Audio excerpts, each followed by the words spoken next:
നമസ്കാരം. പ്രപഞ്ചത്തിലെ ഏറ്റവും പ്രായം കുറഞ്ഞ മേയർ ആര്യ രാജേന്ദ്രൻ ഇടാത്ത ആറ്റുകാൽ പൊങ്കാലയ്ക്ക് ഇല്ലാത്ത മാലിന്യങ്ങൾ നീക്കം ചെയ്ത വകയിൽ ലക്ഷങ്ങൾ തട്ടി. ഇല്ലാത്ത മാലിന്യം നീക്കം ചെയ്ത തൊഴിലാളികൾക്ക് പൊറോട്ടയും ചിക്കനും ഏത്തപ്പഴവും കുപ്പിവെള്ളവും വാങ്ങിക്കൊടുത്തെന്ന പേരിൽ പതിനായിരങ്ങൾ വീണ്ടും തട്ടി. വീട്ടുകരം തട്ടി. KSRTC ബസ്സിനെ നടുറോഡിൽ തടഞ്ഞിട്ട് ഡ്രൈവറുടെ പണി കളഞ്ഞു. രാഷ്ട്രപതിയുടെ വാഹനവ്യൂഹത്തിലേക്ക് ഔദ്യോഗിക വാഹനം ഓടിച്ചുകയറ്റി.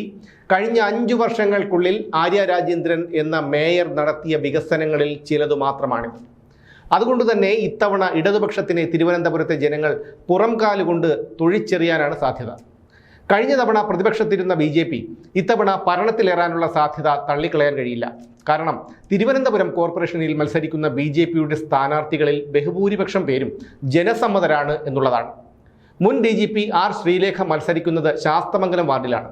UDFിൻ്റെ മേയർ സ്ഥാനാർത്ഥിയായ KS ശബരിനാഥൻ്റെ വീട് ഉൾപ്പെടുന്ന വാർഡാണ് ഈ ശാസ്തമംഗലം വാർഡ്. ഇതേ വാർഡിൽ തന്നെയാണ് KPCC ആസ്ഥാനമായ ഇന്ദിരാഭവനും. അതുമാത്രമല്ല, വട്ടിയൂർക്കാവ് MLAയും മുൻ മേയറുമായ VK പ്രശാന്തിൻ്റെ ഓഫീസും ശാസ്തമംഗലം വാർഡിലാണ്. ശ്രീലേഖയുടെ വീട് വഴുതക്കാട് മണ്ഡലത്തിലാണ്. അവർ വഴുതക്കാട് മണ്ഡലത്തിൽ നിന്ന് മത്സരിക്കുമെന്നായിരുന്നു ആദ്യം പുറത്തു വന്ന വിവരം. പിന്നീട് പാർട്ടിയുടെ തീരുമാനമനുസരിച്ച് ശാസ്തമംഗലം വാർഡിൽ മത്സരിക്കുകയായിരുന്നു. ശബരിനാഥൻ മത്സരിക്കുന്നത് ശാസ്തമംഗലത്തിൻ്റെ തൊട്ടടുത്ത വാർഡായ കവടിയാറിലാണ്. ശാസ്തമംഗലം വനിതാ സംവരണ വാർഡായതുകൊണ്ടാണ് ശബരിനാഥൻ തൊട്ടപ്പുറത്തേക്ക് പോയത്.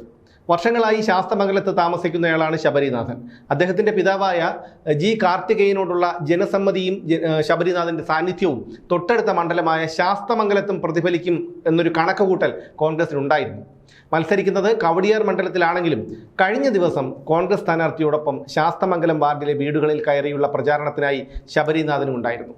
ഇതിനിടയിലാണ് കണക്കുകൂട്ടലുകളെല്ലാം തെറ്റിച്ചുകൊണ്ട് ശ്രീലേഖ ശാസ്തമംഗലം വാർഡിൽ സ്ഥാനാർത്ഥിയാകുന്നത്. കവടിയാർ കഴിഞ്ഞാൽ ഏറ്റവും അധികം ഉപരിവർഗ വോട്ടർമാരുള്ള വാർഡാണ് ശാസ്തമംഗലം. BJPയുടെ സിറ്റിംഗ് സീറ്റ് കൂടിയാണിത്. എന്നാൽ BJPയുടെ ഉറച്ച വാർഡുമല്ല. ഇടതുപക്ഷവും വലതുപക്ഷവും ജയിച്ചിട്ടുള്ള ശാസ്തമംഗലം വാർഡിൽ ഇത്തവണ നിലവിൽ BJP ആണെങ്കിലും ശ്രീലേഖയെ പോലെയുള്ള ഒരാൾ മത്സരിച്ചാൽ വിജയിക്കുമെന്നുള്ള ഉറച്ച വിശ്വാസവും പാർട്ടിക്കുണ്ട്. അതുകൊണ്ടാണ് അവസാന നിമിഷം ശ്രീലേഖയ്ക്ക് നറുക്കു വീണത്. ശബരിനാഥൻ മത്സരിക്കുന്ന കവടിയാറിൽ VV രാജേഷ് മത്സരിക്കുമെന്നായിരുന്നു ആദ്യം പുറത്തു വന്ന വിവരം. പൂജപ്പുര വാർഡ് കൗൺസിലറായ രാജേഷ് അതിനടുത്തുള്ള ഏതെങ്കിലും വാർഡുകളിൽ മത്സരിക്കുമെന്നായിരുന്നു എല്ലാവരുടെയും കണക്കുകൂട്ടൽ. എന്നാൽ വരുന്ന നിയമസഭാ തെരഞ്ഞെടുപ്പിൽ വട്ടിയൂർക്കാവ് മണ്ഡലത്തിൽ നിന്ന് മത്സരിക്കണമെന്ന ആഗ്രഹം രാജേഷിനുണ്ട്. അതുകൊണ്ട് തന്നെ വട്ടിയൂർക്കാവ് മണ്ഡലം വേണമെന്നായിരുന്നു രാജേഷിൻ്റെ ആവശ്യം. എന്നാൽ രാജേഷിനെ വട്ടിയൂർക്കാവ് മണ്ഡലത്തിൽ മത്സരിപ്പിക്കുന്നതിൽ പ്രാദേശികമായ എതിർപ്പുകൾ ശക്തമായി തന്നെ ഉണ്ടായി. അതുകൊണ്ട് വട്ടിയൂർക്കാവിൻ്റെ തൊട്ടടുത്തുള്ള വാർഡായ കൊടുങ്ങാനൂരിലേക്ക് രാജേഷിനെ മാറ്റി. കൊടുങ്ങാനൂർ BJPയുടെ സിറ്റിംഗ് വാർഡാണ്.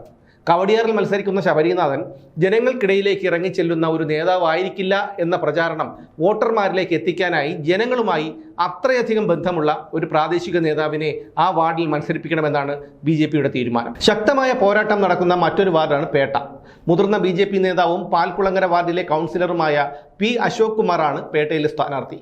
കോൺഗ്രസിൻ്റെ മുൻ പാർലമെന്ററി പാർട്ടി നേതാവായ അനിൽകുമാറാണ് UDFിൻ്റെ സ്ഥാനാർത്ഥി.